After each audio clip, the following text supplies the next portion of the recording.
Bending. I'm going to show you a couple of new bending techniques right now. One of them is going to be a double pump bend, and the other one's a half step bend. First of all, let me show you what a double pump bend is. What you're going to do is, let's take the 8th fret of the 2nd string with your pinky, your 4th finger, and you're going to bend it up, down, and then back up again. And you could do that on any of the strings. You could do it on the 3rd string, 7th fret with your 3rd finger. So it's up, down, up. That's a double pump bend. So let me show you that first exercise. The first example is going to be 8 on the 1st string. Remember, when you're bending, you could check a whole step bend will be the same as a note 2 frets higher than the note you're bending. It's always a great way to check your bends. It's a great exercise.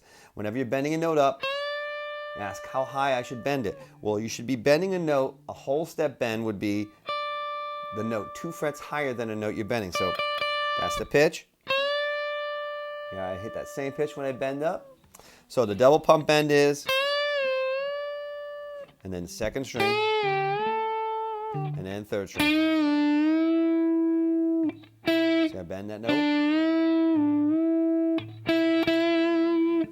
So as an exercise, as well as doing these examples I'm showing you here, practice, take any note on your guitar and try bending it up a whole step and check and make sure you're at that right pitch. After a while, your fingers will sort of get the feel of it, and you'll just know when you're bending up what a whole step is.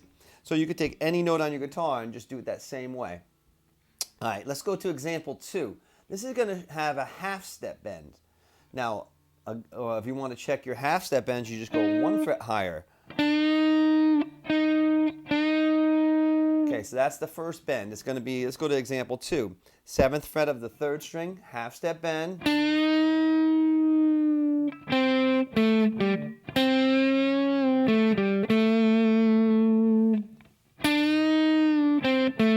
Here's the other half step bend with your 1st finger. So there's 2 half step bends in this example.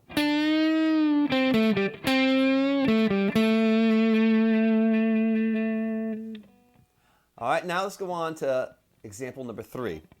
It's going to start with your 3rd string, 7th fret bend, then 8th fret of the 2nd string, and back to the bend. And that's a bend and release, they call it. Up and then down. So let me show you that whole example again. So the first time I bend the 7, I just bend it up, the whole step. And the second time, I bend it and release it.